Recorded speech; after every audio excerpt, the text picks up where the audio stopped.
जय गुरुदेव। आज प्रयाग की इस पावन भूमि पर ये माघ मेला का अवसर है और इस अवसर पर हम सभी यहाँ जय गुरुदेव आश्रम में बैठ के और हम अपनी बातों को आपस में विचार विमर्श करते हुए बता रहे हैं कि मानव धर्म और सनातन धर्म एक दूसरे के पूरक हैं और दोनों ही धर्म अल्टीमेटली जो है हमको आध्यात्म की तरफ लेके जाते हैं और आध्यात्म में सब कुछ समाहित है।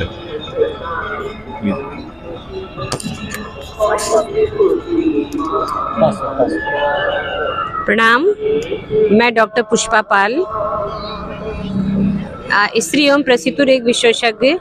मैं आज यहाँ माघ मेला में जय गुरुदेव आश्रम में हूँ और मैं ये बताना चाहती हूँ कि जो हमारा सनातन धर्म है वो सबसे पुराना धर्म है और यही मानव धर्म है। अगर हम सनातन धर्म पर चलते हैं तो इस देश और इस दुनिया की रक्षा कर सकते हैं, क्योंकि आज दुनिया जिस हालात पे है वो धर्म जैसी चीज़ को नहीं मानती है। मानवता जैसी चीज़ हम लोग के यहाँ से खोती चली जा रही है। हम लोग सिर्फ भोगवादी होते चले जा रहे हैं। आध्यात्मिक तरफ हम लोग का रुझान कम होता जा रहा है। तो मैं आप सभी को यही संदेश देना चाहती हूँ कि अपने सनातन धर्म और अपने जय गुरुदेव की तरफ से आप सभी को कि सब लोग ध्यानपूर्वक नहीं बोल पा रहे हैं, ध्यान लगाएं और ऊपर परमात्मा को याद करें, शाकाहारी रहें, किसी तरह के व्यसन से बचें, जिससे आपका शरीर शुद्ध रहेगा तो आपका मन शुद्ध रहेगा, मन शुद्ध रहेगा तो ये दुनिया शुद्ध रहेगी और हम सभी एक दूसरे के लिए जी पाएंगे। धन्यवाद।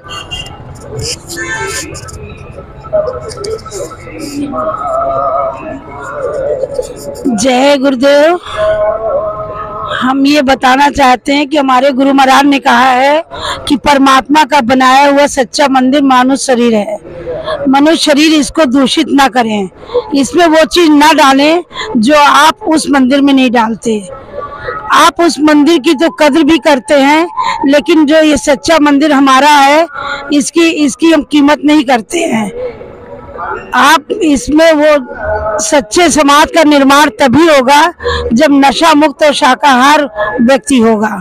तो हमारी हाथ जोड़कर विनय हमारी हो जाए सब शाकाहारी।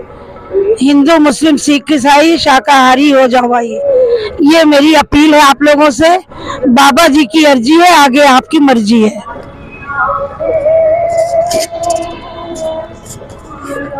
जय गुरुदेव।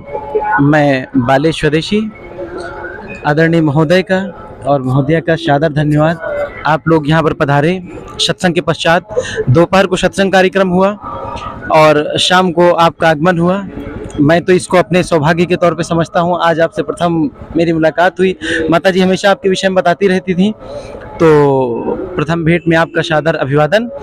और जो महानुभावों ने कहा है कि सनातन धर्म विश्व की वर्तमान और प्राचीन और भविष्य में आने वाली समस्त समस्याओं का एकमात्र समाधान है।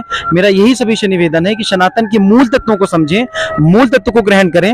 एक छोटा सा उदाहरण सनातन का आपको देना चाहूंगा, जिसके द्वारा आजकल के पढ़े लिखे लोग, जैसा कि हमारे भाई साहब ने भी कहा कि आप इसकी वर्तमान प्रासंगिकता को उद्धृत करिएगा।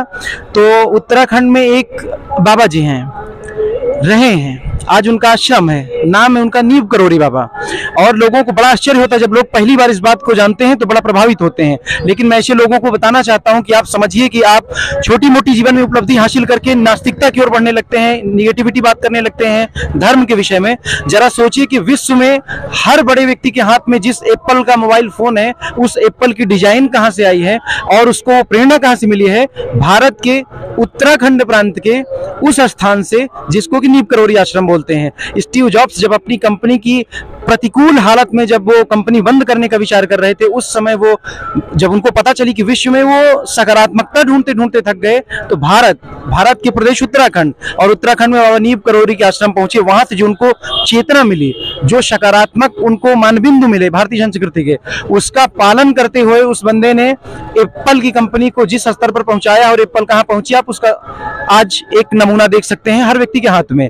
इसके अलावा जो वर्तमान दुनिया में प्रत्येक व्यक्ति के मोबाइल में में एक एप्लीकेशन जरूर से जरूर होगा। शायद ही कोई ऐसा अपवाद हो जिसके पास फेसबुक का एप्लीकेशन ना हो, और जिसके संस्थापक हैं मार्क जुकरबर्ग, वो 1 महीने उसी आश्रम में रहकर गुजारे हैं, तब जाकर वो गाते हैं गुरु मेरी पूजा। तो हम ये कह रहे थे कि वर्तमान दुनिया के काफी प्रसिद्ध उद्योगपति, अरबपति और सबसे युवा उद्योगपतियों में नाम है मार्क जुकरबर्ग का। उनको भी जब जीवन के अवसादात्मक स्थिति में पहुंच चुके थे तो उनको भारत की सनातन संस्कृति से प्रेरणा मिली।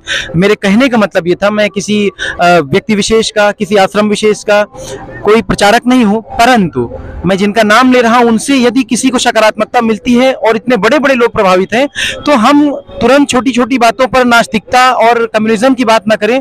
भारतीयता को, भारतीय संस्कृति को, भारतीय सनातन मान बिंदुओं को अपने जीवन में धारण करें, शाकाहारी रहें, नशों से दूर रहें, स्वदेशी जीवन जिए, स्वदेशी भारतीय जीवन पद्धति को अपनाएं, योग करें, प्राणायाम करें। मैंने अपने जीवन में स्वयं योग के कितने फायदे अनुभूत किए हैं, कभी अलग विषय में इस पर मैं बात करूंगा। मेरे जीवन में बहुत ऐसी परिस्थितियां आई जबकि मैं कई व्याधियों से घिर गया था, उसको मैंने योग के द्वारा ठीक किया। मेरे पास सारी रिपोर्ट अभी भी रखी हुई है। ये केवल सनातन को प्रमाणित करने के लिए एक मेरा व्याख्यान नहीं हो सकता है, लेकिन मैं भी उसमें एक छोटा सा अपना महत्वपूर्ण योगदान निभा सकता हूं, इस बात को कहने के लिए कि मेरी उम्र के लोग आजकल जो है वैज्ञानिकता के आधार पर धर्म को जो दूर करने की बात करते हैं, आप लोगों से निवेदन ऐसा ना करें। कभी स्वामी विवेकानंद को पढ़ें, कभी मार्क जुकरबर्ग जैसे लोगों के व्याख्यान पढ़ें भारत के बारे में और उन आश्रमों के बारे में जिसको आप निगेटिव व्यू में, पॉइंट ऑफ व्यू की में जो है प्रसारित किया करते हैं। ये सब देखकर हम लोगों को दुख होता है, तभी हम अपनी छोटी सी आयु में भी धर्म के लिए आज रात रात में प्रयाग के माघ मेले में और इस निर्जन स्थान पे जो कभी निर्जन हुआ करता है आज इस समय सजन हुआ है, इस समय रहते हैं। यही इसका कारण है कि हम अपने धर्म की और अपनी संस्कृति की रक्षा कर सकें। मूल सारांश यही है कि स्वदेशी बने, भारतीयता का पालन करें, योग करें। आप सभी लोगों से प्रार्थना है कि योग पर विशेष ध्यान दें। जय हिंद, वंदे मातरम। और हमारे भाई का जो कि इतनी अच्छी अच्छी बातों को आप तक पहुंचाने का प्रयास करते हैं, उनके इस चैनल को सब्सक्राइब करें और उसको पसंद करें, लाइक करें और हो सके तो अन्य अपने मित्रों के पास साझा करें। जय हिंद, वंदे मातरम।